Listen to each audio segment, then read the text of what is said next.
I think a lot of it depend on the game. But he's cleared, so he's ready to go. So I was really pleased. He practiced Tuesday, practiced Wednesday.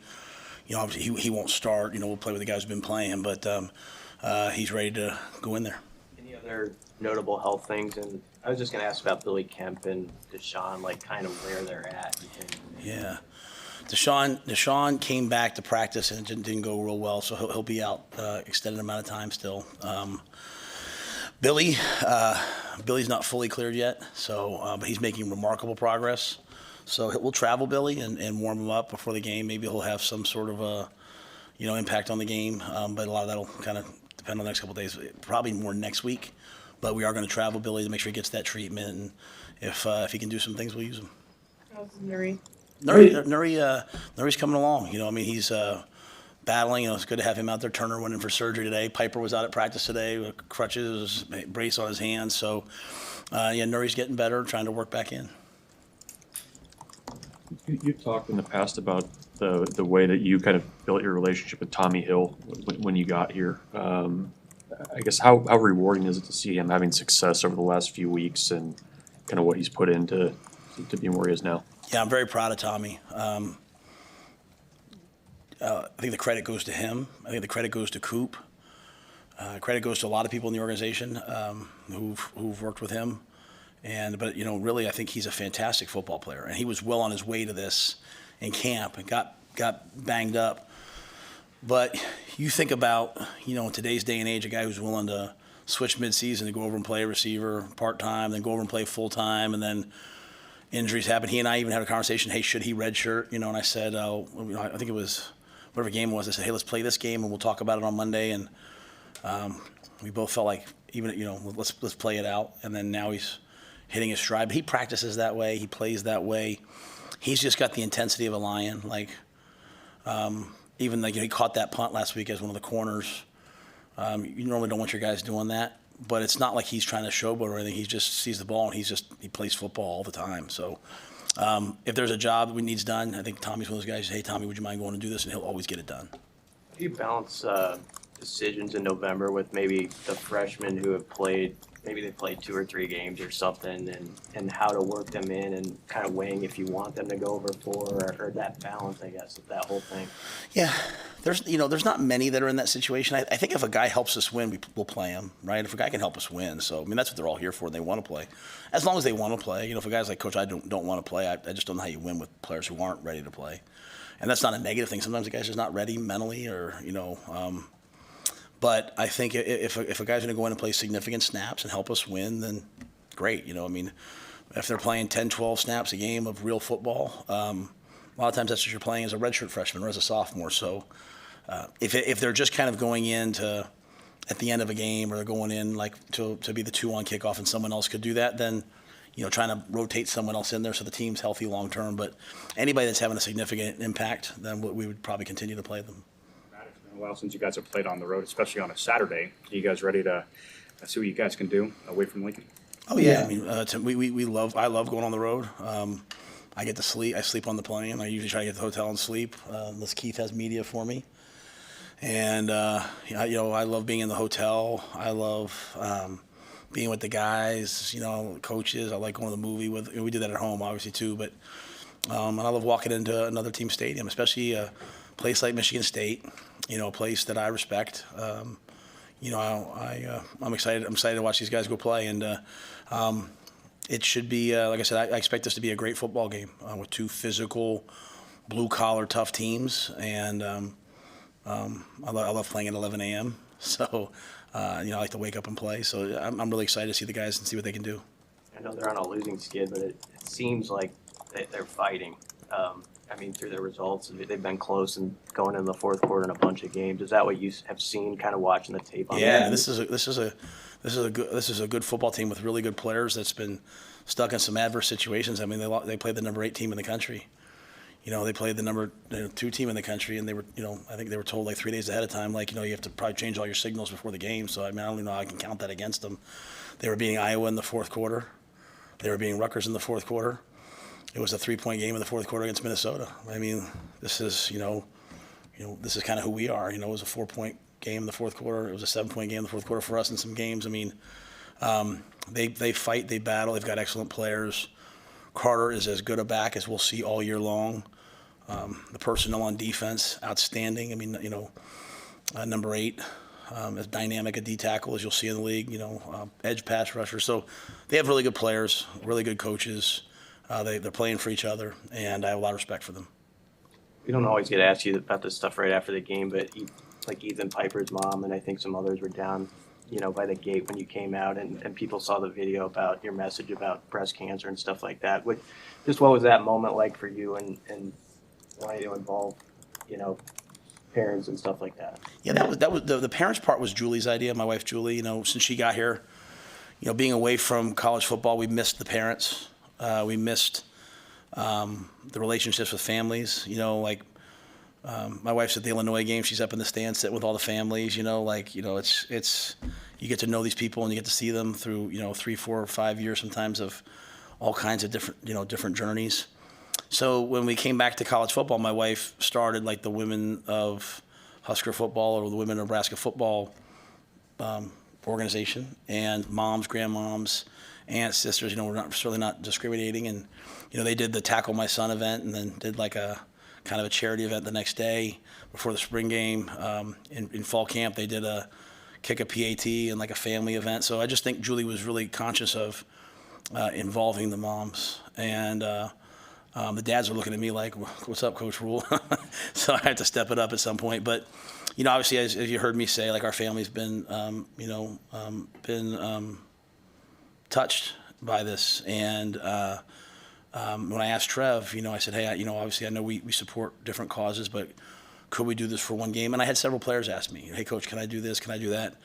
Trev was great about it, and we just wanted to incorporate. Julie's idea was to incorporate the families, and to have the families, the moms, the sisters, the aunts, all the women of Nebraska football that were able to be at the game. That was short notice. It was only a week's notice, so we look forward to doing it each year, and families having more time to travel in.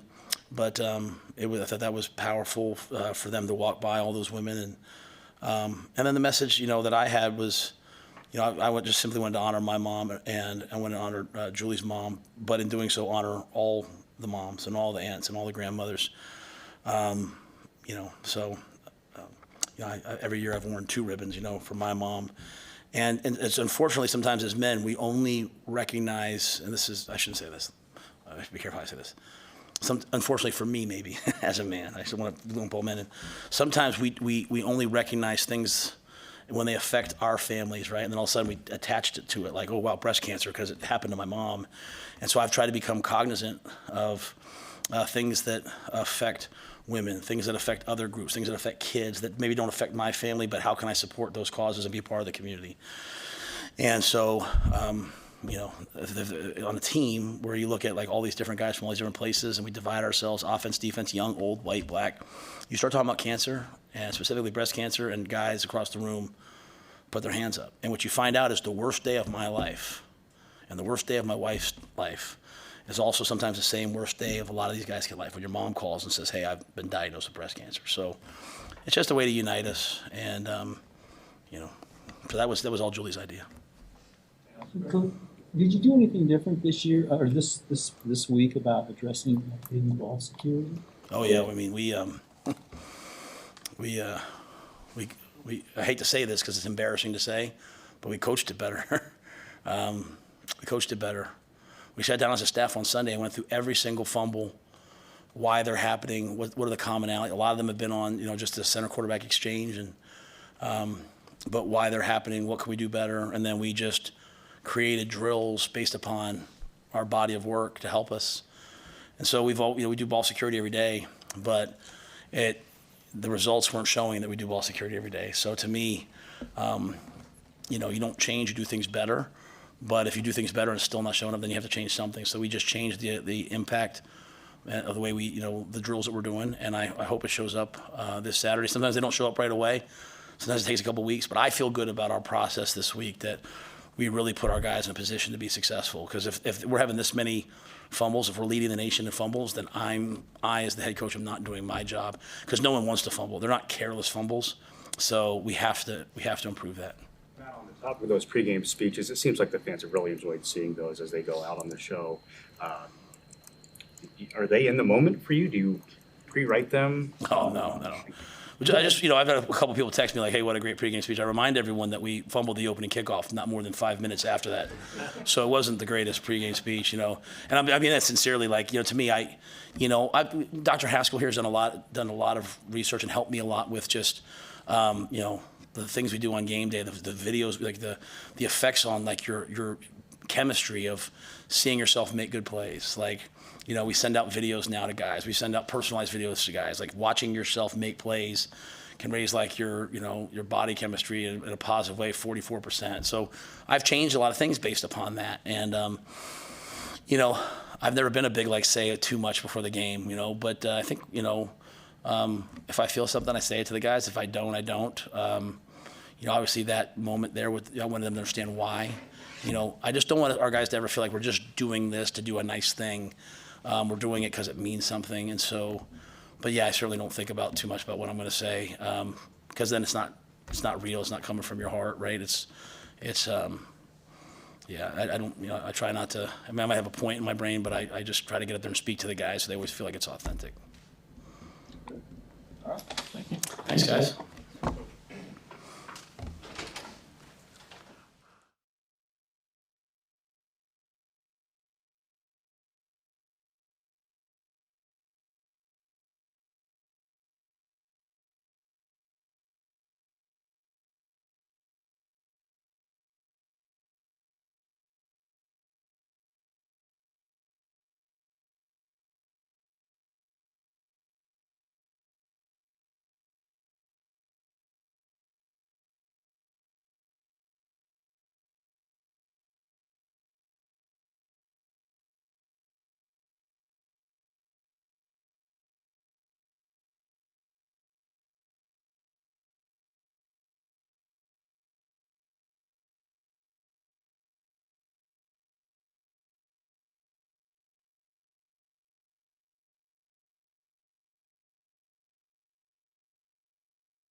Before I get started, I just want to wish John Walker and the soccer team all the best in their semifinal game today.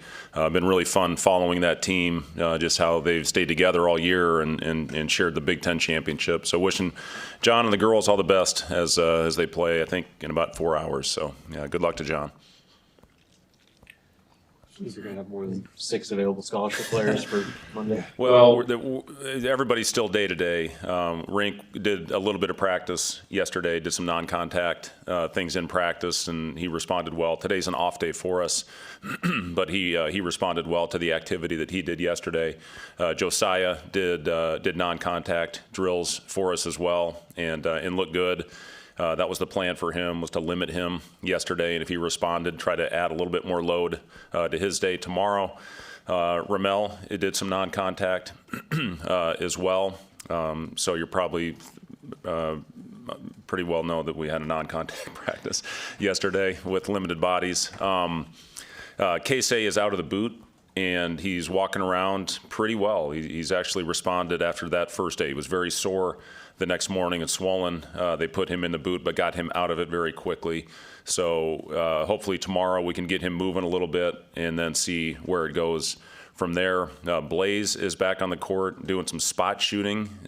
Just did some free throws this morning. Still is not doing any running or jumping at this point, but in the next week or so we will stress the ankle to see how he is doing from that. And on top of it all, we've got 4 guys out with strep throat right now. So, yeah, but, get that out of the way. One of them had a lot of symptoms, but other than that, the other guys had very mild symptoms, and we expect them back on the practice court tomorrow. You ever seen anything like? Well, hopefully we're getting it all out of the way early. It was pretty crazy the other day going out there. But you know what? Listen, it's what it's all about. It's next man up mentality. And when somebody goes down like we had, it gave Eli a great chance to get a lot of minutes in our game the other day. Kale, I thought really took advantage of the minutes that he got, put Sam into a starting role. And I thought he played terrific. So just, it's what it's all about. It's why you work, is for opportunities like that to show what you can do and take advantage of opportunity. And I thought we had a lot of guys do that in the exhibition. And hopefully, as we go on through the week, we've got 3 days to prepare for the opener on Monday. But hopefully, we'll continue to add. Guys will respond well and be back on the floor and have a healthy team come Monday. Mention Sam. He told us after the game the other night how much more confident he feels going into this season than last. How have you seen him grow from a confidence perspective? Yeah, I mean, the thing with Sam, I'll never forget having the conversation with him on the plane on the way back from Penn State last year when Emmanuel went down with a knee injury, and just let him know, hey, you're our third point guard now. And I could just see, it's almost like, really?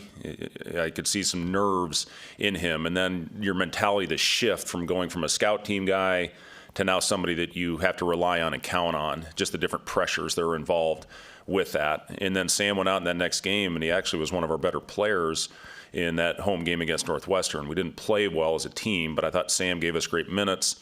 And then he just kind of picked it up from there, and you could see his confidence grow as he went on and shot over 40% from the three-point line and made some huge defensive plays for us. Not only the Maryland game, but also the Wisconsin game. Had a great steal on an after timeout play at the end of that game. You always know what you're going to get from Sam as far as a competitor. He's going to be the first to the floor. He had 7 deflections. I think I talked about this after the game in the first 5 minutes of that game the other day. So he can really impact winning just with his overall activity. And I think offensively is where he really tried to grow his game in the offseason, get his shot off quicker, hunt his shot more. He was pretty much a catch and shoot guy a year ago. He did a lot of shooting. Casey's his roommate. They spent a lot of time in the gym together. They're workout partners, as far as getting more comfortable coming off screens and hunting those shots, finishing. I thought he finished very well the other day, and that's been a pretty common theme in our preseason. And yeah, I've really seen the confidence grow with Sam starting with that Northwestern game in January last year. What have you seen? What do you know about Lindenwood? Yeah, a team that shoots it very well, and very, very high percentages. They've added some athletic players. We got one of their scrimmages that they played, and they're relentless. They play extremely hard. They go after the ball on the offensive glass. They've got good size across the board, and I was very impressed with their team. It'll be a good, very good first test for us. And, you know, our big thing, especially hopefully as we get healthy and add some size back to our roster, is, you know, making sure that we do a great job on the glass every game. Normally when you win the glass, you win the game. And that's going to be a big part of Monday night. And then making sure they don't get a lot of catch and shoot threes. They really shoot the ball well overall as a group. So again, I'm confident our guys will prepare well and go out and play with great effort on Monday. So many injuries. How do you balance not putting guys back out there too quickly, but also making sure that you have a roster capable of winning games now they count for real? Yeah, I think the biggest thing with that, Robin, is just trusting what the medical staff, what they're saying with our guys, not pushing them too quickly to get back to where you make it a lingering issue over the course of the season. Our training staff has done a phenomenal job of keeping us in the loop on everybody that's going through any type of nagging injury right now.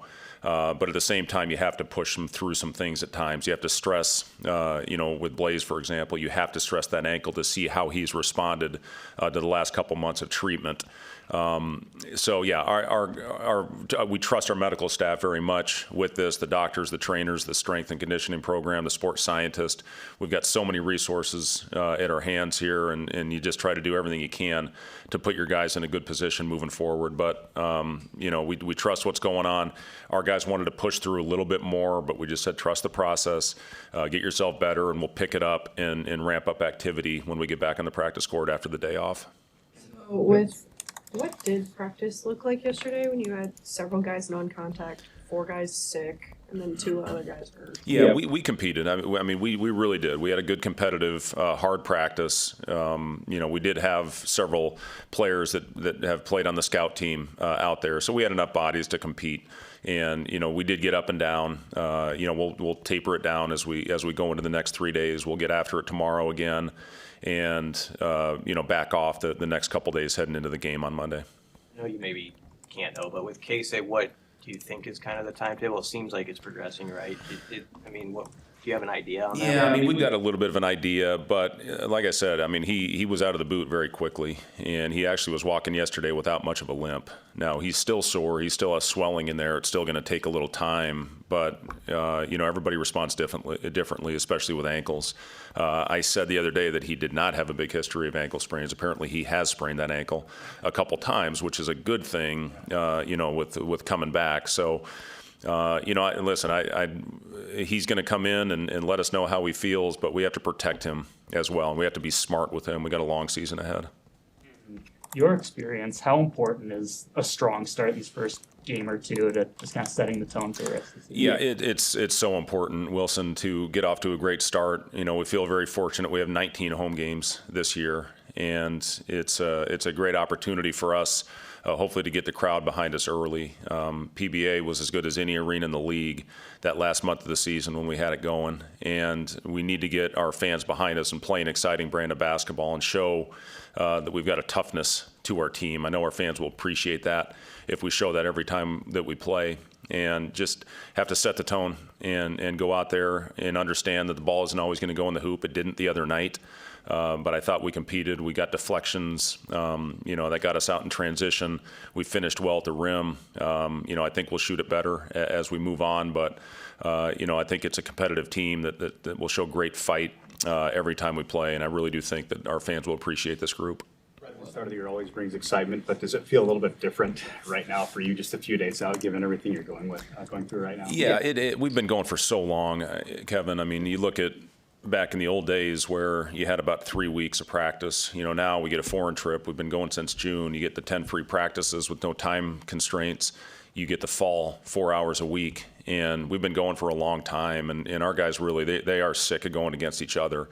It was great to have the Utah scrimmage. It was great to have the Doan exhibition. Those things help you in a huge way, and it tells a lot about your team and really what you need to work on as you head into the opener and the regular season.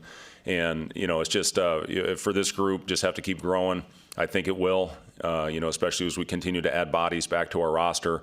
But it's an exciting time of year for all of us to get ready for the opening night and hopefully get off to a great start and sustain that for the entire year. From a a coaching perspective, Fred, you feel like you have a handle on the combinations you're going to be able to do given, all the injuries and now the sicknesses you're dealing with? How much has that maybe stunted your plan of knowing the combinations of guys you want to play with? Well, I think last year prepared us pretty well. It was almost like coaching 3 different teams last year, with having Derek out for the first 5 games of the year and then having that starting group that we kind of anticipated would be on the floor and having a lot of success with that group, and then losing Jawan and then losing Emmanuel and really having to flip how we played again. The example I use for our guys is your role at the beginning of the year may not be the same as it is at the end. Casey was not our go-to guy early in the season. He became that after the injuries, and then Jamarcus, after being in and out of the rotation, goes to a starter, and Sam goes from a scout team to being a guy that was hard to not have on the floor at the end of games. So it's a group that is very similar as far as their makeup to what last team brought every night. And again, I really honestly believe this team will compete for 40 minutes every night. We have a culture meeting every week, and we cover a wide array of topics. And these guys have been very bought into everything that we're trying to sell to them. They saw last year's team and the chemistry and the culture that was built, and they're really trying to build off that. So I've been really proud of this team, how they prepared. Now it's taken the next step and, sustaining what we were able to do at different parts of the season last year and having a full, consistent year and hopefully being in the postseason at the end of the regular season. Update on Jawan? Jawan will not play on Monday. Is that just kind of day-to-day with him? Yeah, it's day-to-day, yeah. Is it? What are you most excited about with the culture of this group that you've built over the last 2 years heading into this season? Yeah, I can't say enough how much I enjoy going to work every day with this group. They make it so much fun to come into the gym and know what you're going to get every day from a competitive standpoint. They care for each other. They have a genuine care factor for each other. That matters. When you're in there in a tight game, to be able to go in there and look at the guy next to you and know that you have a care factor for him, that's a very important part of this whole process. I'm excited about the 19 home games. I'm excited about the experience with this team. I'm excited we have 9 guys that have had 4 years or more of college basketball experience. We're old. That matters when you're playing in a league like this. It helps you get through tough times, I think, easier when you have an older, more experienced group. But yeah, more than anything, I've just really appreciated the approach, how they bought into everything that we've talked about, to see the steady growth of this group. Has there been a decision at all? It's probably too early on redshirting or not, or Yeah, right now we're not planning on anybody. But we'll see. You don't have to make that decision. It doesn't have to be final right now. But at this time, no, we don't have any plans for that. health? Exactly. Yep, exactly. Is there anything, any common denominator to all these injuries that we've been having? Not really. Obviously one of them was the unfortunate victim of a random act of violence. Josiah just tweaked his knee a little bit, trying to go after a shot, contesting a shot at the rim in transition, and just landed a little bit awkwardly. Ramel it was just a play where a bunch of guys dove after the ball, and he had an injury because of that. Casey obviously was an ankle, so no. As far as anything consistent with what we're dealing with, they've all been a little bit different. Anything else for Coach? All right, thank you, guys. Yes.